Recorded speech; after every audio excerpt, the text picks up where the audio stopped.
WWE की news और updates वाला ब्रांड न्यू एपिसोड में आप सब लोगों का वेलकम है। इस एपिसोड में हम बात करेंगे कि क्या सीएम पंक द रॉक को ज्वाइन करने वाले हैं, क्या रैंडी ऑर्टन रेसलमेनिया को मिस कर सकते हैं, क्या विंस मैकमैन एक और नई WWE खोलना चाहते हैं, उसके बारे में भी बात करेंगे। स्मैकडाउन की रेटिंग्स भी कवर करेंगे, रेसलमेनिया के प्लान्स भी आप लोगों को बताएंगे और भी चीज़ें हैं। तो वीडियो काफ़ी इंटरेस्टिंग होने वाली है, एंड तक देखिए। अगर पसंद आए तो वीडियो को लाइक करें, शेयर करें और फर्स्ट टाइम विजिटर चैनल को ज़रूर से सब्सक्राइब करें। तो इंट्रो के बाद विदाउट wasting ज़्यादा time, let's begin this video।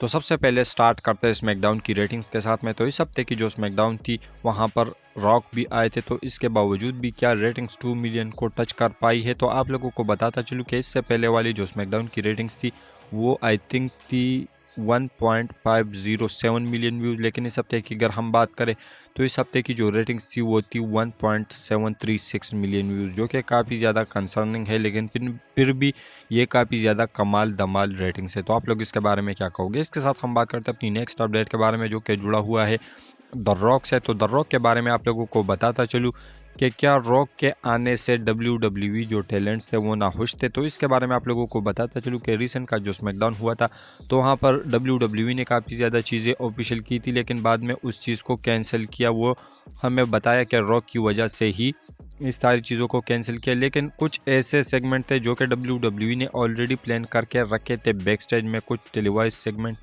तो ऐसे में इसी चीज़ों की वजह से जो टैलेंट्स के सेगमेंट्स थे, यानी बैक स्टेज थे या ऑन टेलीविजन्स थे, तो वो टैलेंट्स नाखुश थे रॉक के आने से कि क्यों रॉक इस तरीके से काम करता है कि बाकी लोगों की जो टेलीविज़न टाइम है वो काटा है। तो आप लोग इसके बारे में क्या कहोगे। लेकिन मुझे नहीं लगता कि ना ही रॉक के ऊपर इसका कुछ इफेक्ट पड़ेगा और ना ही ट्रिपल एच रॉक को कुछ कहने वाले हैं। तो आप लोग इसके बारे में क्या कहोगे। इसके साथ हम बात करते हैं अपनी नेक्स्ट अपडेट के बारे में, जो कि जुड़ा हुआ है पेंटा से। तो पेंटा के बारे में आप लोगों को बताता चलूँ कि जो पेंटा है उसको WWE आजमाना चाहती है एक बड़े स्टेज के ऊपर, और वो बड़ा स्टेज कहाँ पर है तो वो है रेसलमेनिया 41 का स्टेज।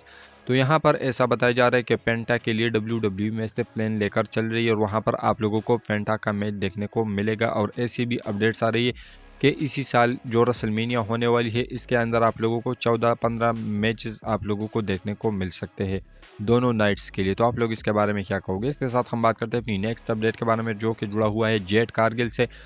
तो ऐसा बताया जा रहा है कि जो जेट कारगिल है वो काफ़ी जल्द ही अपना रिटर्न कर देने वाली है। और वो कैसे, तो वो ऐसे कि जो बियांका ब्लेयर एंड नयोमी है उन्होंने कल मंडे नाइट रॉ के अंदर अपने टाइटल को ड्रॉप किया, टैग टीम टाइटल्स को, जिसको जीता लिव मॉर्गन एंड राकेल ने। तो ऐसे में ये बताया जा रहा है कि ये जेट कारगिल के लिए प्लेटफॉर्म सेट किया जा रहा है और जेट कारगिल का रिटर्न हमें काफ़ी जल्दी देखने को मिलेगा और मे भी एलिमिनेशन चैम्बर के अंदर भी देखने को मिल सकता है। तो आप लोग इसके बारे में क्या कहोगे। इसके साथ हम बात करते हैं अपनी नेक्स्ट अपडेट के बारे में, जो कि जुड़ा हुआ है अगेन द रॉक से। तो द रॉक जो है स्मैकडाउन के ऊपर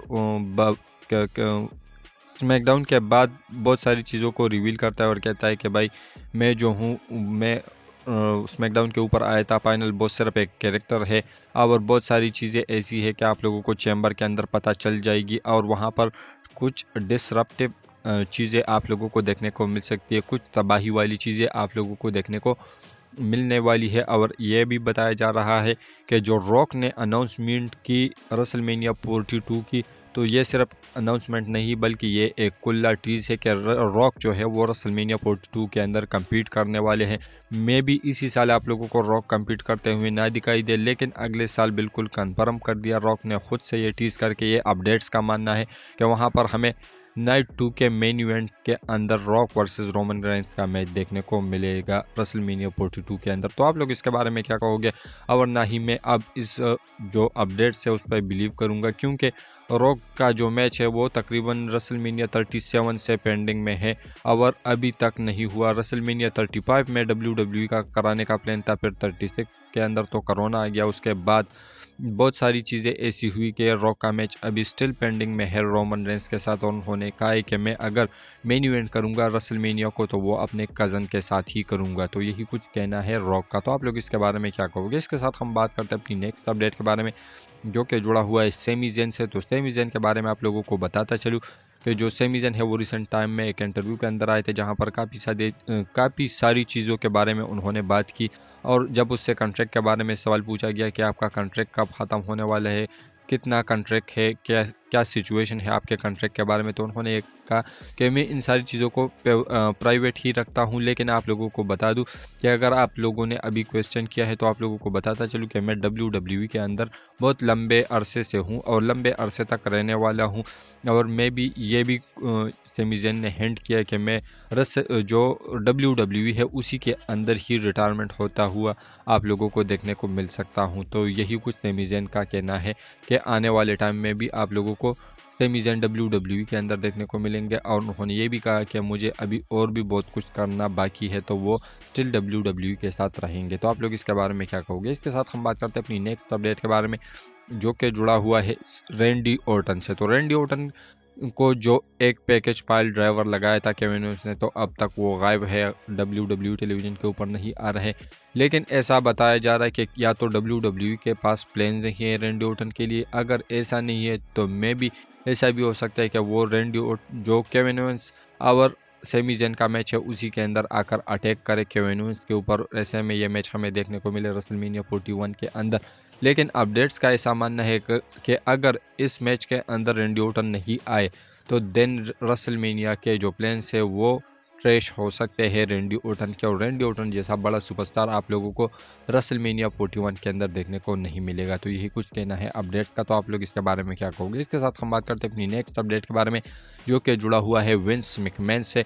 तो विंस मैकमैन के बारे में आप लोगों को बताता चलूँ कि जो 83 वीक्स वाला पॉडकास्ट है वहाँ पर एक बंदा आया था जिसका मुझे नाम याद नहीं है, लेकिन उन्होंने काफ़ी ज़्यादा चीज़ें रिवील की और वो जो है विंस मैकमैन के काफ़ी करीबी भी माने जा रहे हैं। उन्होंने ये कहा कि विंस मैकमैन ने अगर कोई चीज़ ठान ली तो वो करके ही रहता है, क्योंकि वो काफ़ी ज़िद्दी बंदा है।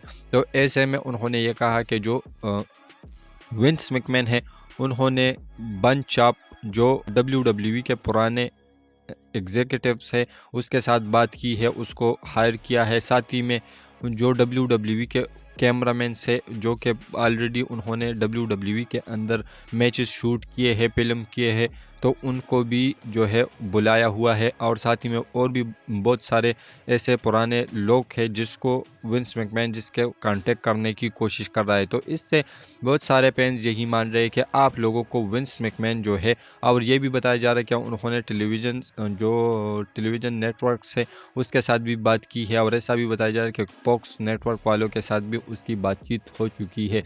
तो ऐसे में अगर विंस मैकमैन एक नई रेसलिंग कंपनी खोलते हैं तो देन आप लोगों को वो फॉक्स नेटवर्क के ऊपर देखने को मिलेगी, और फॉक्स नेटवर्क पर उसका पहला शो 3.5 या 3 मिलियन जो व्यूज़ है उसको हिट कर सकता है, क्योंकि विंस मैकमैन के अंदर वो काबिलियत है कि वो फैंस को शॉक करना जानते हैं। तो आप लोग इसके बारे में क्या कहोगे, और क्या आप लोगों को लगता है कि विंस मैकमैन ऐसा करेंगे? अगर विंस मैकमैन ने ऐसा किया तो देन TKO और WWE ये वाकई में खतरे के अंदर आ सकती है। तो आप लोग इसके बारे में क्या कहोगे? इसके साथ हम बात करते हैं अपनी नेक्स्ट और फाइनल अपडेट के बारे में, जो कि जुड़ा हुआ है CM पंक से। तो CM पंक ने क्या टीज कर लिया है ऑलरेडी कि वो रॉक को ज्वाइन कर सकते हैं चैम्बर मैच के अंदर, क्योंकि जिस तरीके से कल उन्होंने ये प्रोमो कट किया तो इसके अंदर हमें कुछ ग्लिम्स, कुछ हिंट्स देखने को मिले। यहाँ पर उनसे जो लोगन पॉल है उन्होंने थप्पड़ लगाई, तो उसके बाद उन्होंने कहा कि मैं चैम्बर के अंदर इस सैटरडे को आपको मिलूँगा, और वहाँ पर आप खुद को तो शैतान समझते हो, लेकिन वहाँ पर आपको एक खुद से भी बड़ा शैतान देखने को मिल जाएगा। तो ऐसे में रॉक की साइड में जो भी बंदा जाता है, क्योंकि उन्होंने कोडी की सोल मांगी है, तो मोस्ट लाइकली वो इस ऑफ़र को एक्सेप्ट नहीं करने वाले, में भी कर भी सकते हैं। लेकिन अगर कोडी रोड उसके साथ जाते हैं तो वो एक शैतान बन जाएंगे, क्योंकि हील वाला कैरेक्टर एक शैतान का होता है जिस तरीके से रॉक हील है। तो ऐसे में अगर कोडी नहीं जाते तो देन CM पंक का आप लोग बिल्कुल कन्फर्म मान सकते हो कि जो CM पंक है वो रॉक को ज्वाइन करके आप लोगों को रसलमेनिया को मेन इवेंट करते हुए नज़र आ सकते हैं और आप लोगों को एक शैतान वाला मूड सीएम पंक का देखने को मिल सकता है इस चैम्बर के अंदर, जो कि हिंट किया हुआ है ऑलरेडी उन्होंने। तो आप लोग इसके बारे में क्या कहोगे? इसके रिगार्डिंग अपने नीचे कमेंट सेक्शन में ज़रूर दीजिए। और हमारी जो आज की वीडियो थी यहीं तक की थी। अगर पसंद आए तो वीडियो को लाइक करें, शेयर करें और पास टाइम चैनल को जरूर से सब्सक्राइब करें, क्योंकि आप लोगों को हमेशा ऐसी इंटरेस्टिंग और लेटेस्ट वीडियो देखने को मिलती रहती है। तो मिलता हूं आपसे बहुत ही ज़्यादा जल्दी किसी और इंटरेस्टिंग वीडियो के साथ। Until that time stay healthy and keep watching Russell केचर।